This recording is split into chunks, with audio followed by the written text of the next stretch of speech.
हाँ तो मेरे प्यारे बच्चों नमस्ते। फिर से आप सभी को स्वागत करता है आपके यूट्यूब चैनल साइंस सीखो निरंजन सर से मैं आपका स्वागत है। ठीक है, तो आप सभी को आज जो पढ़ाएंगे आप फिजिक्स पढ़ाएंगे। और फिजिक्स में आज की क्लास में जो है आज के सेशन में क्या पढ़े बल क्षेत्र रेखाएं। क्या बल क्षेत्र रेखाएं। ठीक है, तो सबसे पहले हम लोग क्या जानते हैं बल क्षेत्र रेखाएं किसे कहते हैं। और देखिए जो क्लास जो बहुत दिन से लेट हो रहा था जिसके क्या कारण था, तो हम बहुत दिन से आन के बहुत बीमार पड़े थे। ठीक है, आजकल के जो मौसम बहुत खराब चल रहा है जिसके कारण जो है लगातार हम आन के 20 से 25 दिन तक हम क्या थे बीमार थे और आप लोगों को क्लास ले ना पाए। तो आप लोग को अब डरने की बात नहीं, आप बिल्कुल एकदम लगाकर एकदम क्लास लिया जाएगा। ठीक है, बिल्कुल आसान तरीके से लिया जाएगा, आप लोग को बिल्कुल एकदम आसान तरीके से समझ में आएगा। तो फिर चिंता करने की बात नहीं है। और जो हमें आज टॉपिक पढ़ाएंगे उस पर ध्यान देते हैं। ठीक है, क्या दिए बल क्षेत्र रेखाएं या फिर बल रेखाएं किसे कहते हैं, इस प्रकार से आप लोग को क्वेश्चन पूछ सकता है। ठीक है, तो सबसे पहले हम क्या जानते हैं कि विद्युत क्षेत्र में खींचा गया काल्पनिक सरल या फिर निष्कोण वक्र रेखा। देखिए क्या लिखा है कि विद्युत क्षेत्र में खींचा गया, यानी कि जो विद्युत क्षेत्र है उसमें खींचा गया काल्पनिक, मतलब उसमें मतलब काल्पनिक रेखा। ठीक है, काल्पनिक या फिर सरल सरल या फिर निष्कोण वक्र रेखा जिस पर पृथ्वी एकांक धनावेश या फिर परीक्षण आवेश स्वतंत्र रूप से गति करता हो तो उस पथ को विद्युत क्षेत्र रेखाएं या फिर बल रेखाएं कहते हैं। इसमें बोल रहा है कि विद्युत क्षेत्र में खींचा गया वह काल्पनिक या फिर निष्कोण वक्र रेखा जिस पर परीक्षण आवेश या फिर जो उसको बोलते हैं एकांक धनावेश। ठीक है, परीक्षण आवेश या फिर एकांक धनावेश जो है क्या बोल रहा है, यानी कि परीक्षण आवेश या फिर एकांक धनावेश जो है क्या लिखा है कि यानी कि लिखा है स्वतंत्र रूप से, यानी कि जो मुक्त रूप से। ठीक है, स्वतंत्र रूप से क्या करता है, स्वतंत्र रूप से गति करता है तो उस पथ को विद्युत क्षेत्र रेखाएं कहते हैं। यानी कि मान लेता है कि विद्युत क्षेत्र, देखिए हम आपको समझा रहे हैं। ठीक है, विद्युत क्षेत्र रेखाएं क्या गया, जो विद्युत क्षेत्र रेखाएं है वो खींचा गया है। इसमें जो है मान लेते हैं कि सरल या फिर निष्कोण वक्र रेखा है, क्या सरल या फिर निष्कोण वक्र रेखा खींचा गया। मान लेते सरल या निष्कोण वक्र रेखा खींचा, इस पर जो प्लस यानी कि जो परीक्षण आवेश है या फिर इसको परीक्षण आवेश बोलते हैं या फिर यानी कि जो क्या बोलते हैं इसको एकल धनावेश भी बोलते हैं। तो माने मुक्त रूप से यानी कि स्वतंत्र रूप से, इसको कोई न टोकेगा न कोई रोकेगा। ठीक है, स्वतंत्र रूप से गति करेगा, तो यानी कि इस पथ को स्वतंत्र रूप से गति करेगा, जिस पथ पर स्वतंत्र रूप से गति करेगा उस पथ को हम लोग क्या बोलेंगे, विद्युत क्षेत्र रेखाएं। क्या बोलेंगे, विद्युत क्षेत्र रेखाएं। मान लेते हैं जो यहाँ तक क्या करता है, स्वतंत्र रूप से गति करता है, तो इसको हम लोग क्या बोलेंगे, विद्युत क्षेत्र रेखाएं। समझ में आ गया होगा। ठीक है, अब देखिए क्या लिखा है, या फिर इसको हम लोग जो है दूसरा परिभाषा इस प्रकार है कि वह रेखा जो विद्युत क्षेत्र की दिशा और परिमाण को बताती है उसे विद्युत क्षेत्र रेखाएं कहते हैं।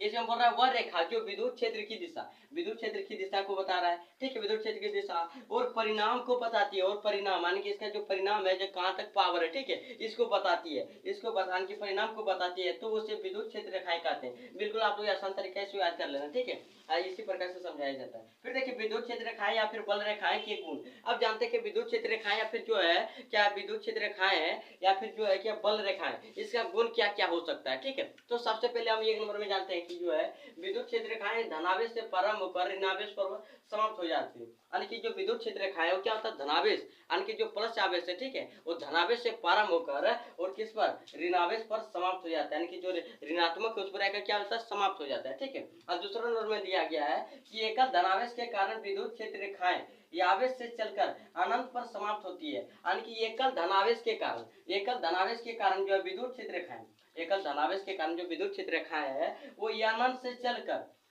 देखिए लिखा है आवेश यानी कि आवेश से चलकर चलकर अनंत पर समाप्त होते हैं। मान लेते हैं जो है क्या लिखा है, यानी कि लिखा है एकल धनावेश के कारण, तो एकल धनावेश प्लस क्यू आवेश है। आप जानते हैं आप लोग जो है प्लस क्यू आवेश इस कारण जो है कि यानी कि जो विद्युत क्षेत्र रेखा है वो बाहर की ओर होता है, तो बाहर से जब निकलेगा कहाँ तक समाप्त यानी कि अनंत तक, कहाँ समाप्त होगा जी, अनंत तक। ठीक है, वही बोल रहा है इसमें एकल धनावेश के कारण विद्युत क्षेत्र रेखाएं, एकल धनावेश के कारण विद्युत क्षेत्र रेखाएं जो है ये रेखा निकला है। ठीक है, निकला है रेखा बढ़ते जा रहा है, बढ़ते जा रहा है, एकल क्षेत्र के बाहर की निकलते जा रहा है। ठीक है, और ये अनंत पर समाप्त होती है। जब निकलेगा यानी कि एकल धनावेश के कारण जो विद्युत क्षेत्र रेखा निकलेगा वो कहाँ समाप्त होगी, अनंत पर समाप्त होगी। ठीक है, और दूसरा नंबर में क्या बोल रहा है, लेकिन लेकिन एकल आवेश यानी कि एकल ऋणावेश के कारण, जो एकल ऋणावेश माइनस क्यू आवेश के कारण, ठीक है, क्या बोल रहा है, माइनस क्यू आवेश के कारण जो है यानी कि एकल ऋणावेश के कारण विद्युत क्षेत्र रेखाएं अनंत से चलकर ऋणावेश पर समाप्त होती है। आपको पता होगा जो माइनस आवेश है, माइनस क्यू आवेश है, इस पर बाहर की ओर बल लगता है यानी कि अंदर की ओर बल लगता है, तो जब अनंत से चलकर किस पर समाप्त होगा, माइनस क्यू आवेश पर, देखिए माइनस क्यू पर आवेश पर, इस प्रकार से समाप्त होगा। आप लोगों को दिख रहा है कि नहीं दिख रहा है जी? बिल्कुल आसान था। इसी प्रकार से जो है ना क्या होता है, अंक एकल ऋण आवेश के कारण क्या होता है, समाप्त होता है। ठीक है, तो वही लिख दिए। इसमें और 3 वो पॉइंट लिखाएंगे। तो सबसे पहले आप लोग क्या कीजिए, इसे नोट कीजिए। ठीक है, 2 मिनट का टाइम दे रहे हैं, 2 मिनट में आप लोग उसको पूरा नोट कर लीजिए। ठीक है, तो अभी फिर आप लोग को पढ़ाएंगे। ठीक है, पहले आप लोग दो को जो लिखा है उसको पहले नोट कीजिए।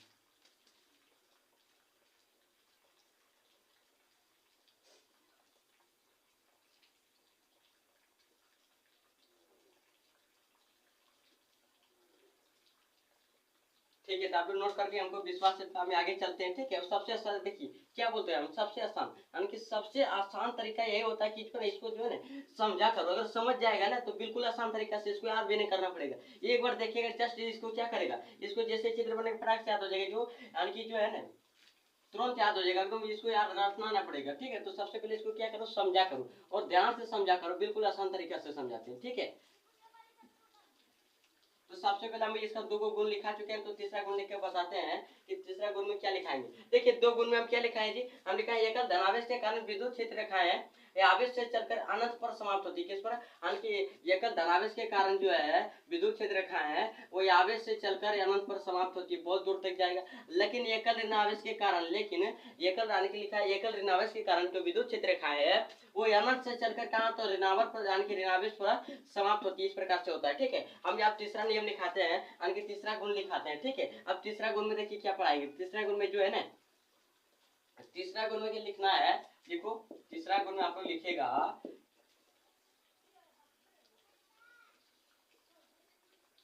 देखो 2 विद्युत क्षेत्र रेखाएं, 2 विद्युत क्षेत्र रेखाएं, 2 विद्युत क्षेत्र रेखाएं कभी भी एक दूसरे को नहीं काटती या फिर प्रतिच्छेद, कभी नहीं काटती या फिर प्रतिच्छेद करती है। ठीक है, अब तो देखिए क्या बताएं तीसरा नंबर में कि 2 विद्युत क्षेत्र रेखाएं कभी भी एक दूसरे को नहीं काटती या फिर प्रतिच्छेद करती है। ठीक है, तीसरा नंबर कौन लिखा है, तो आप लोग इसे नोट कीजिए साथ ही साथ। ठीक है, बिल्कुल आसान तरीका से समझ में आएगा।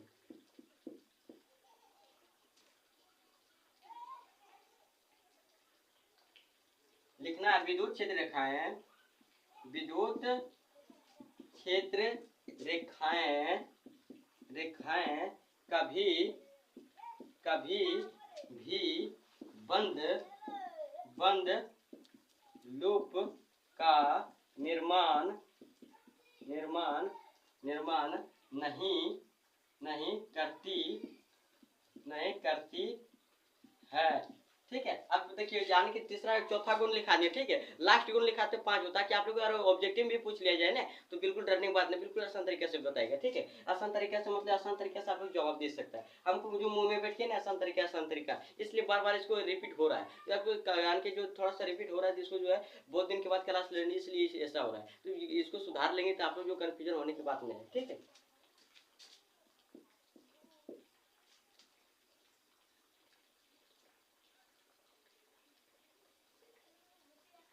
लिखना विद्युत क्षेत्र रेखाएं पर, लिखो 55 विद्युत क्षेत्र रेखा पर खींची गई स्पर्श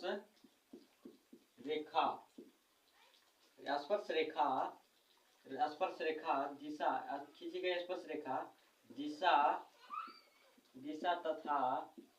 दिशा तथा परिमाण को बताती है। ठीक है, आप लोग पहले इसे नोट कीजिए फिर हम बता रहे हैं।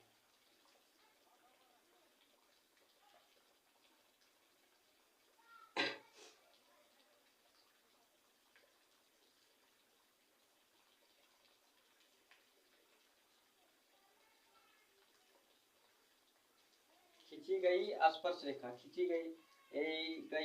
रेखा विद्युत क्षेत्र की खींची गई स्पर्श रेखा, इसमें लिखना विद्युत अच्छा इसको थोड़ा बढ़िया से लिख देते हैं, ठीक है। नहीं तो देखिए आप लोग कंफ्यूज हो जाएगा, नहीं तो हम इसको यही लिखेंगे, बिल्कुल सेम टू सेम लिखेंगे, आप लोग को मिटाना नहीं है, ठीक है। क्या लिखना है? स्पर्श रेखा। स्पर्श रेखा जो है, स्पर्श रेखा लिखो। स्पर्श रेखा लिखने के बाद क्या लिखना है? विद्युत, विद्युत क्षेत्र, क्षेत्र की दिशा, विद्युत क्षेत्र की दिशा, ठीक है। विद्युत क्षेत्र की दिशा तथा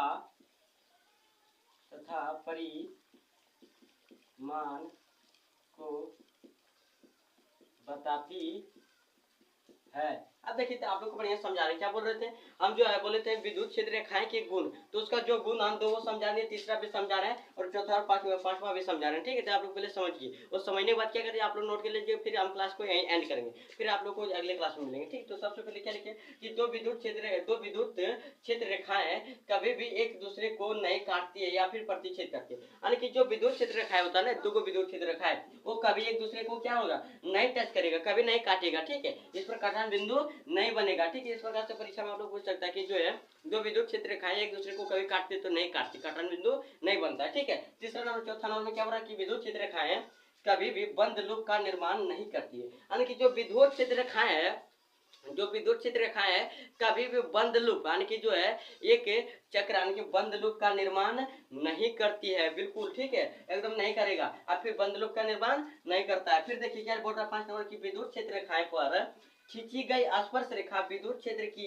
दिशा तथा परिणाम को बताती है। यानी इसमें बोल रहा है कि विद्युत क्षेत्र पर, जो विद्युत क्षेत्र है इस पर खींचा गया विद्युत क्षेत्र है ना, इस पर खींचा गया जो क्या है स्पर्श रेखा है, ये स्पर्श रेखा बन रहा है कि नहीं बन रहा है जी?